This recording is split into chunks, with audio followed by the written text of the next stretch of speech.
Hello दोस्तों, स्वागत है हमारे यूट्यूब चैनल अमलेश स्टडी। तो चलिए आज बात कर रहे हैं फिजिक्स 2016 का क्वेश्चन बैंक। 2015 तक हो चुका है, तो 2016 की बातें करते हैं। और पिछले वीडियो में ढेर सारी बातें कर चुका हूँ कि कैसे क्या क्वेश्चन बैंक से कितना परसेंट ऑब्जेक्टिव आता है। और आप भी जानते होंगे कि 90% करीब क्वेश्चन बैंक से दे देता है ऑब्जेक्टिव, यदि सही से पढ़िएगा तो चलिए फटाफट बात को आगे बढ़ाते हैं। और हाँ, जहाँ तक कि मेन इम्पोर्टेंट जो बातें हैं कि क्वेश्चन बैंक का यदि कुछ ऑब्जेक्टिव 2 3 4 जो भी है, यदि आंसर नहीं मिले तो घबराना नहीं है, क्योंकि क्वेश्चन बैंक का ऑब्जेक्टिव आंसर गलत दिया रहता है। इसमें कोई कहने की तो बात है नहीं।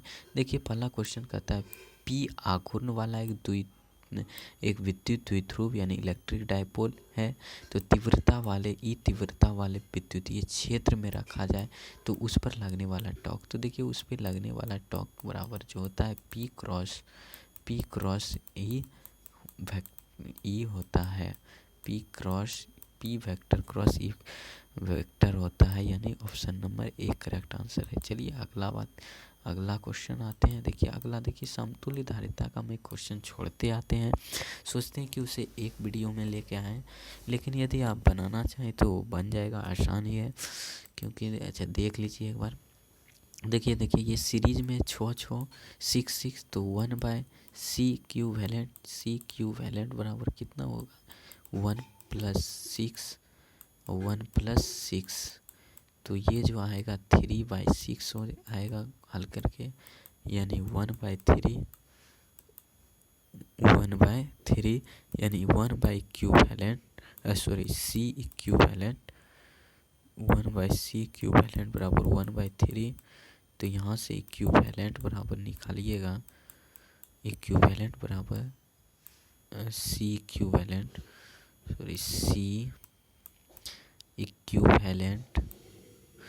इक्विवेलेंट बराबर निकालिएगा तो आ जाएगा 3। सी इक्विवेलेंट बराबर 3, तो यहाँ 3 इसका जो दोनों का सी इक्विवेलेंट यानी समतुल्य धारिता इसका हो गया 3, यानी यहाँ 3 तो और यहाँ हो गया 6। तो अब पैरेलल है तो पैरेलल में हो जाता है सी बराबर C1 + C2 तो जोड़ लीजिए यहाँ 3 + 6 बराबर हो जाएगा 9 माइकल फ्राइडे, यानी option number C correct answer. तो देखिए, हम तो समतुल्य धारिता का थोड़ा अच्छा से बताना चाहते हैं, क्योंकि इससे क्वेश्चन 1 नंबर फिक्स रहता है, इसलिए मैंने इसको अच्छे से एक वीडियो में लाना चाहते हैं। तो देखिए 3 नंबर क्वेश्चन का था विद्युत परिपथ शक्ति होती है। ये क्वेश्चन क्या बताएं, इतना बार आ चुका है कि कहने के बाद में V²/R।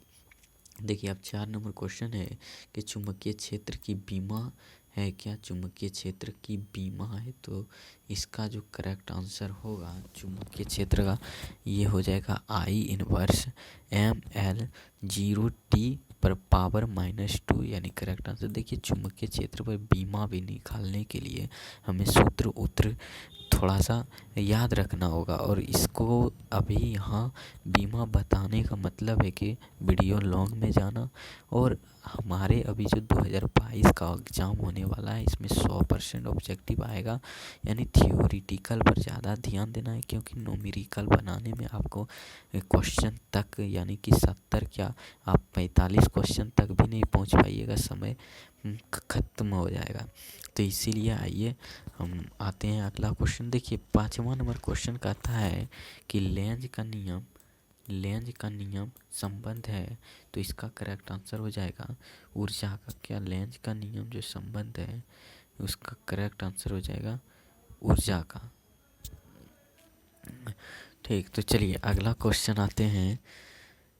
अगला क्वेश्चन कहता है कि एल आर परिपथ में शक्ति गुणांक होता है क्या? एल आर परिपथ में शक्ति गुणांक होता है, तो इसका जो करेक्ट, देखिए शक्ति गुणांक की बात करें तो R/√R² + ω² L² हो जाएगा। यदि ओनली यदि प्रतिबाधा का बात करें तो ये नीचे वाला होगा। तो चलिए 7 नंबर में आते हैं, इसी प्रकार से बढ़ते जाते हैं। देखिए 7 नंबर बोलता है, क्वेश्चन नंबर 7 कहता है कि जब चुंबकीय क्षेत्र की तीव्रता चौगुनी बढ़ा दिया जाए तो लटकती हुई चुंबकीय सुई का आवर्तकाल होता है, तो इसका हो जाएगा 1/4 कम। हाँ याद रखिएगा, यदि शायद क्वेश्चन बैंक में आधा दिया था, लेकिन ये सब नहीं होगा, आधा या 2 गुना कुछ दिया था, लेकिन इसका जो करेक्ट आंसर हो जाएगा 1/4 कम हो जाएगा। चलिए अगला क्वेश्चन आते हैं, बोलता है एक खगोलीय दूरदर्शक दूरदर्शक में अंतिम प्रतिबिंब होता है, तो इसका करेक्ट आंसर हो जाएगा काल्पनिक और उल्टा। खगोलीय दूरदर्शक में काल्पनिक और उल्टा।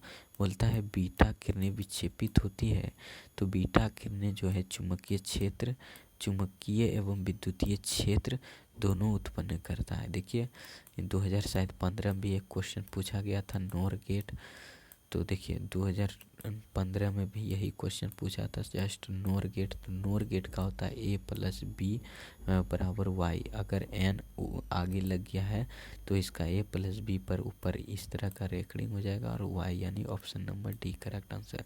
देखिए फिर यू 15 में पूछा था, वेरी इंपॉर्टेंट क्वेश्चन है। 64 समरूप बूंदे जिसमें प्रत्येक की धारा 5 माइक्रो फैराड मिलकर एक बड़ा बूंद बनाते हैं।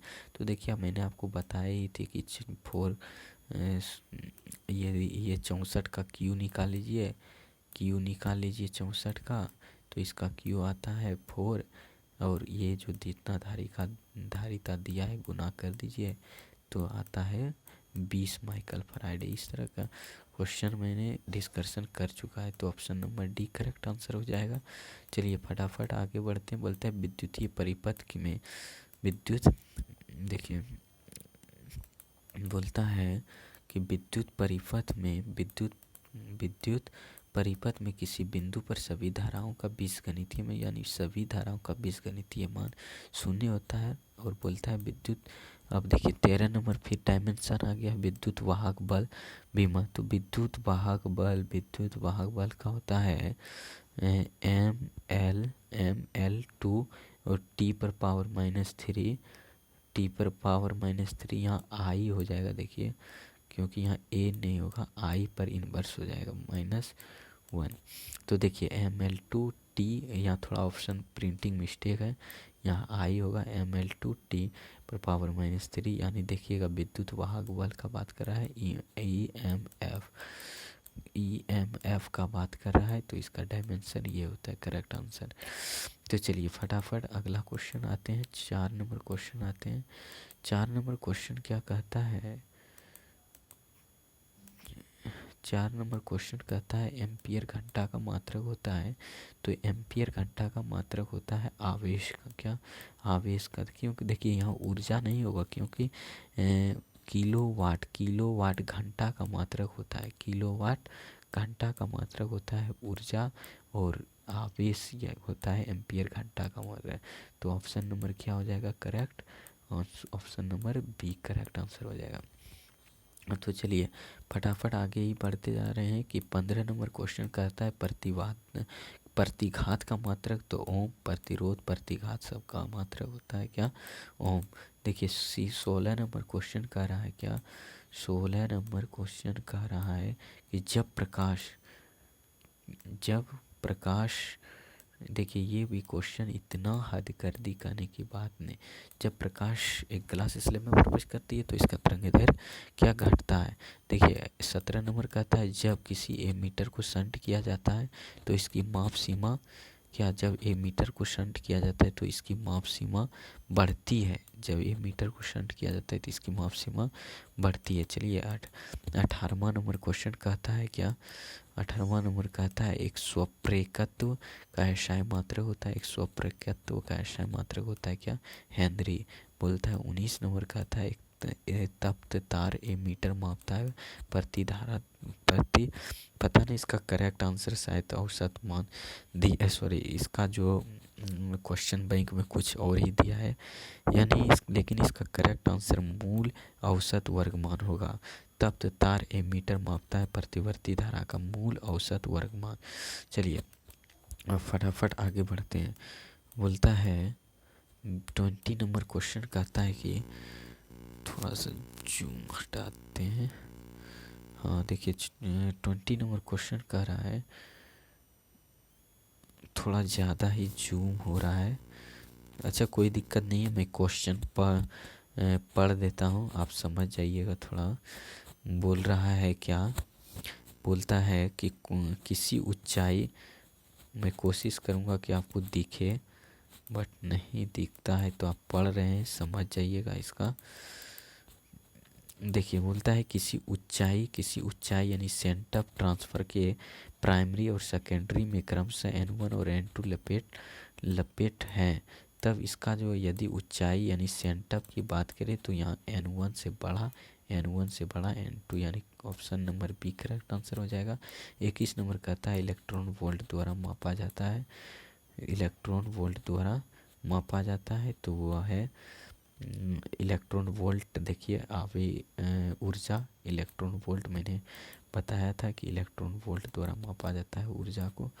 तो चलिए देखिए 22 नंबर कहता है डायनमो के कार्य के सिद्धांत पर आधारित है। तो आपको बताए थे कि पिछले भी शायद वीडियो में ये क्वेश्चन आ गया था, डायनमो के कार्य यानी 2015 में, तो इसका विद्युत चुम्बकीय प्रेरण हो जाएगा। देखिए 23 नंबर क्वेश्चन कहता है चुंबकीय आघूर्ण का एसआई मात्रक एम्पियर मीटर स्क्वायर होता है। चुंबकीय आघूर्ण का एसआई मात्रक और ऑप्टिकल फाइबर, इसको देखने से ही लगता है कि पहले आंसर मार दे पढ़ने से पहले, खाली ऑप्टिकल फाइबर देखने से ही मज़ा आ जाता है। देखिए बोलता है ऑप्टिकल फाइबर किस सिद्धांत पर, तो पूर्ण आंतरिक परावर्तन। देखिए अब ऑप्टिकल फाइबर क्या होता है, जैसे दो ऐसे करके नली का एक तार रहता है, जो सिंगल अभी जो डिश में देखते हैं भाई मेरे, इस तरह का तार रहता है। इसमें जो प्रकाश ऐसे करके यानी पूर्ण आंतरिक आता है और फिर परावर्तित हो जाता है 90 डिग्री के कोण पर, तो इसी को कहते हैं ऑप्टिकल फाइबर। देखिए अब देखिए क्वेश्चन नंबर 25 कहता है कि जब माइक्रोस्कोप की नली की लंबाई बढ़ाई जाती है तो आवर्धन क्षमता, माइक्रोस्कोप की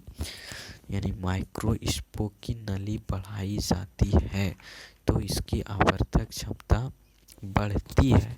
देख लीजिए यहाँ ध्यान से दीजिएगा कि यदि माइक्रोस्कोप की नली की लंबाई बढ़ाई जाए तो आवर्धन क्षमता बढ़ती है।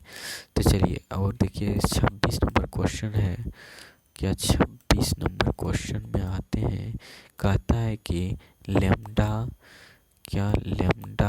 तरंगदैर्घ्य वाले फोटोन की ऊर्जा है, तो इसका आंसर हो जाएगा hc/λ। क्या hc/λ यानी ऑप्शन नंबर सी करेक्ट। 28 नंबर बोलता है निम्नलिखित में किसे महत्तम वेदन क्षमता कहा जाता है, तो गामा किरणें इसका करेक्ट आंसर हो जाएगा महत्तम वेदन क्षमता। देखिए कहता है कि 28 नंबर कि पी टाइप के अर्धचालक में मुख्य धारा विद्युत वाहक होता है, तो पी टाइप का बात करें तो इसका होल हो जाएगा। अगर एन टाइप का बात करें तो इसका हो जाएगा करेक्ट आंसर इलेक्ट्रॉन, यानी इस क्वेश्चन में इसका होल करेक्ट आंसर हो जाएगा, यानी होल करेक्ट आंसर हो जाएगा पी टाइप अर्धचालक के लिए। तो चलिए यही वीडियो को विराम करते हैं। धन्यवाद। जय हिंद, जय भारत। वीडियो को लाइक शेयर किया कीजिए यार, तभी तो मेरा हौसला बढ़ेगा, और मेरा हौसला ही तो आपकी सफलता होगी। तो जय हिंद, जय भारत। यहीं को वीडियो को यहीं से समाप्त करता हूँ। थैंक्स।